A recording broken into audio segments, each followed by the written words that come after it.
Hello and welcome to Afterlife Topics and Metaphysics. Hope you're having a great night wherever in the world you are. And tonight I want to talk about how there is a great deal of fear happening in the world this year, and not all of it seems circumstantial. Some of it seems quite intentional. And as we talk about on this channel, I do think that there is a negative spectrum to spiritual and metaphysical subjects, and there may be things that are essentially taking advantage of this state of the world.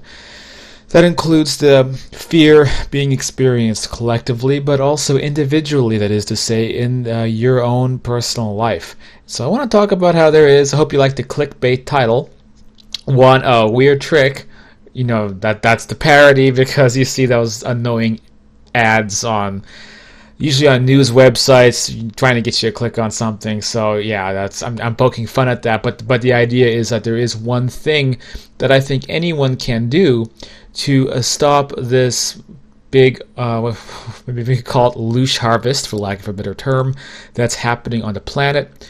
Something you can incorporate into your life if you don't do it already, but I think most reasonable people already do this. So maybe it's not necessary to point this out if that is the case, but I do want to bring this up because I do think it's really important, especially on the topic of spirituality. So before we get into this, you're watching Afterlife Topics.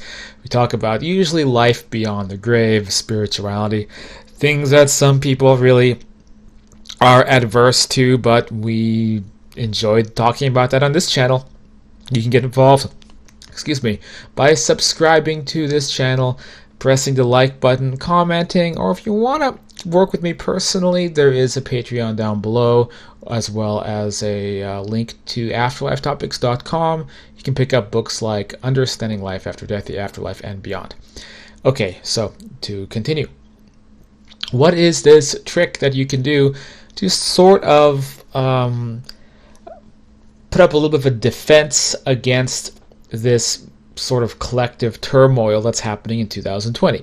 And just to kind of recap, we have the pandemic, which keeps everybody in this constant state of fear and paranoia. We have the lockdowns, which are fueling the fear caused by the pandemic, in the sense that not only do you have that fear, but then you don't have the ability to go out and do social things to take your mind off it, so it makes people feel very alone. Then there is, of course, the sickness itself, which, if you're like me and you end up with that long tail version of it, you deal with weird symptoms on a daily, nightly basis, plus having limited social interaction because of the lockdown, plus the fear from the pandemic. So it's kind of like multiple things hitting you at once, where you feel very, very alone and vulnerable. Next, of course, we have the political turmoil. We have these divisions. We have what people have thought might be civil war in the USA. Could happen as the election occurs. Could be in big trouble next month when this happens. But I don't think still it's going to be as bad as people may be predicting it will be, or as bad as maybe certain dark forces want it to be. And then all around the world, we see these divisions and polarities continuing, and so it is, it is one of the great times of uncertainty that we've had in, the last generation. So how do we fight back against that? What can we do? Well, there's one simple thing, and that is, I guess in a nutshell, view people always individually and not collectively. And that is really one of the most important things to do. Viewing people collectively means that you allow something beyond the scope of an individual soul to represent who and what they are. This would mean political affiliation, what sports team they like, what their hobbies are, what their religious beliefs are, what ethnicity they are. Anything that people attempt to create and hold over themselves as an identity level anything, or really, when an identity level thing is imposed upon somebody else, for example, the culture somebody belongs to, then it's essentially your job to transcend beyond that if you want to be a more enlightened, compassionate type of person who it does not buy into the fear programming. So when you look at what's happening in the world right now, is you see a deliberate effort to, for lack of a better term, quarantine people into their select groups. So whatever race somebody is, they are now part of that racial identity. Whatever culture somebody belongs to is their cultural identity, and especially their political affiliation. So already we have this designated two-party political system in the USA and other places as well. And the purpose of that is so that whatever somebody does that's, for example, negative on one end of the political spectrum, you can then use that paintbrush to paint every single person. So it's very foolhardy to believe that everyone on one team is always going to be perfect, venerated, exalted beings, angels who will do no wrong. So let's say somebody on team A does something stupid, corrupt, evil, wicked. Now you can use that paintbrush and say that Joe Blow, living his life wherever, who belongs to that same political affiliation, is now the same as this other person because they're wearing the same team color. So because somebody who has absolutely zero connection to that person, they are now connected based upon that identity level thing that they've attached themselves to, right? So obviously what this will create is a very aggressive response to somebody who is completely innocent. So this person has no affiliation. Person A has no affiliation with person B. Person B does something terrible, and then everybody comes after, hunts down person A because they're on the same team. Look, humans have been engaging in this spiritually juvenile behavior since the inception of humankind. It has to do with tribal politics, tribal instincts, maybe things that we came out of the assembly line with, built in, possibly based on our primate days of being part of tribes and raiding the monkeys in the other cave.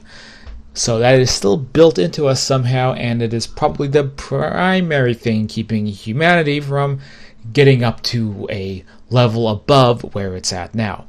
So obviously this includes any form of racism. It includes any form of religious-ism or giving a stereotype to somebody based upon their faith. This includes obviously people who belong to a political affiliation.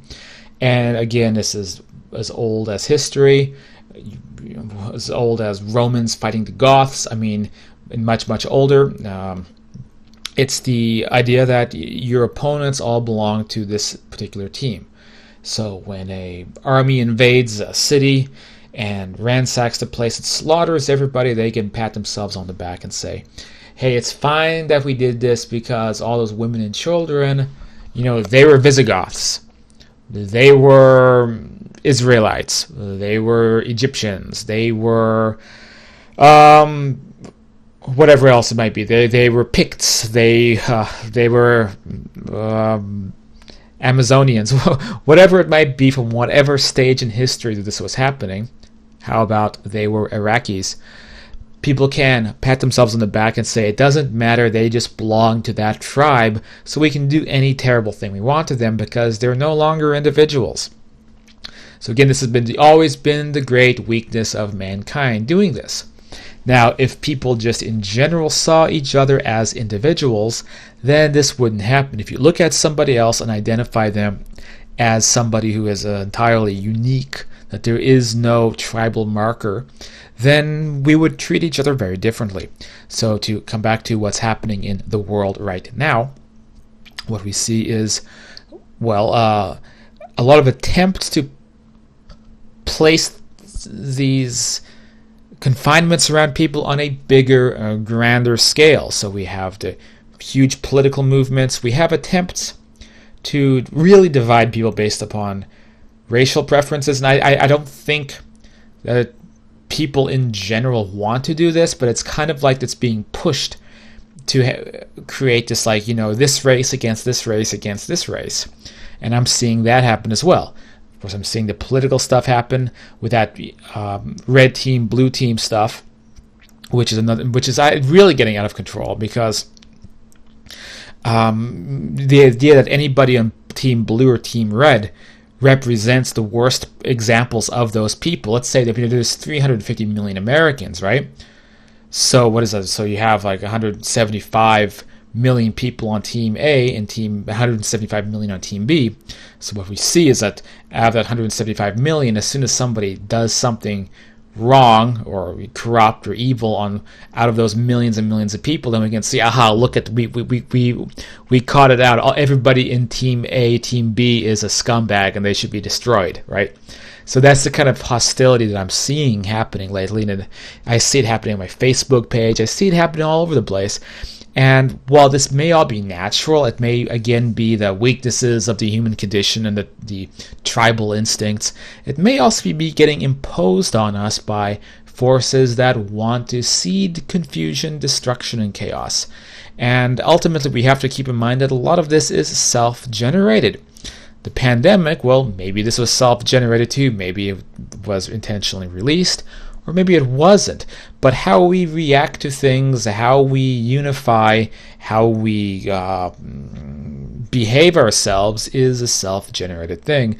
And I don't think that we should be a Borg-like species that we all agree with each other and march around in lockstep and share a hive mind. And I think that's a really troubling path to take. I think that we should argue, disagree, and have these, even disharmony is not necessarily a bad thing. But there's lines that should not be crossed, and there's a lack of deeper solidarity between seeing people as individuals, especially if they have a different perspective as you. And that's a big lesson as well that's coming out of this whole mess. Ultimately, I do think that people do need to learn more about kind of what I would call real diversity, which is diversity of thought, diversity of mind, diversity of soul. So the diversity doesn't come from an element like your skin color or whatever it is. It has to do with the kind of soul somebody is, to be exposed to very different types of people and learn to tolerate and appreciate those types of people who may be very, very different than you. You see, even if somebody has a different skin color, belongs to a very different culture, they could still be just like you. I mean, I've been to almost half the countries of the world, and there's just commonalities everywhere you go, from the streets of the oppressed North Korean capital Pyongyang and many other places I've been to in North Korea, to the a bit xenophobic but culturally rich nation of Ethiopia, to all over Asia, to communist China, to the ancient cultures of Japan, to places like Ukraine. I mean, I've been all over this world, and what I see is that no matter how remote, crazy, and weird it is that I am in, I will find people matching, I don't know, like of a soul brethren commonality. That, I mean, I could be, I don't know, at a bar somewhere in Africa or in Ethiopia, or I could be in East Europe someplace, or in the countrysides of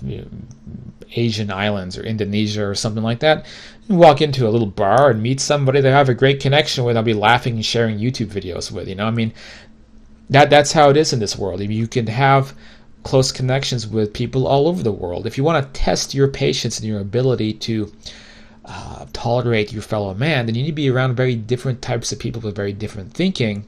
And everyone should always know not to cross golden rules. Don't hurt someone else's free will.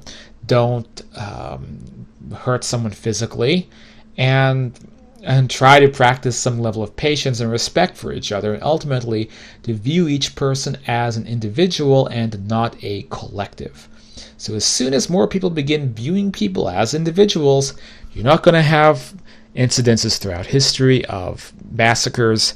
You're not going to have crazy disharmony and divisions all over the world. You're not going to allow that to interfere in your own life, and you won't be buying into this loosh harvesting narrative that's going on, where there's quote, "There will be blood," so some group, entity, whatever, saying, "I'm like, I drink your milkshake, I suck it up," whatever that quote was, if you remember that film. Like, they're taking people's milkshake, they're taking people's energy, and they're sucking it up, they're drinking it up. And whether that's happening philosophically or it's happening literally, well, I don't really know. Maybe there's reptilian aliens behind all this, and they're the ones doing this. I don't know. But we can resist, and I think we will resist. And I feel that struggle every day, even as I, with so many other people, deal with these changes in the world, the fear and the problems.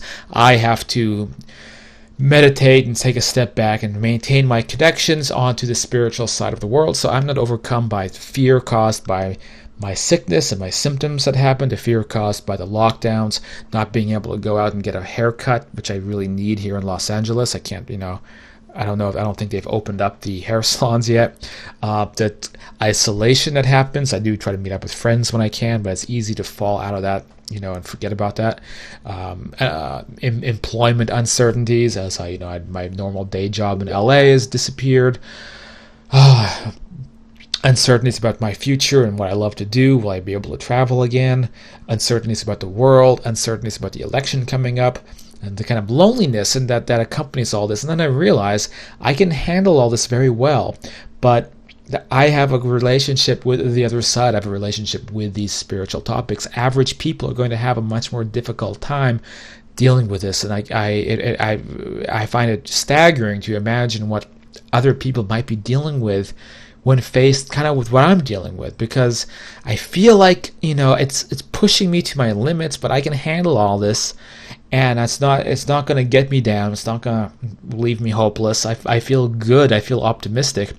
But I can only imagine other people who are sick, isolated, stuck inside, scared about the future of the country, scared about the political situation, what they are dealing with.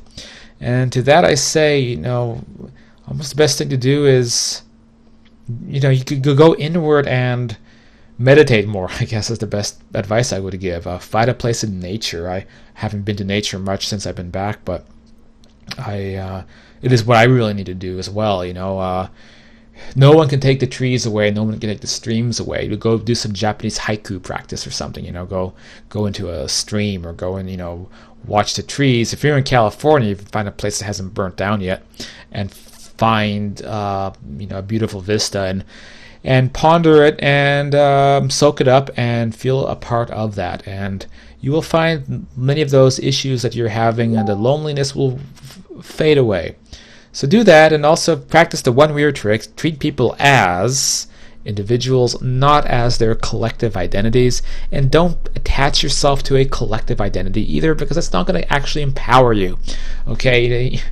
I mean, it might serve a purpose sometimes, but it's going to be fickle. Empower yourself with your own individual soul identity, not some superficial collective. I belong to this tribe. I belong to whatever.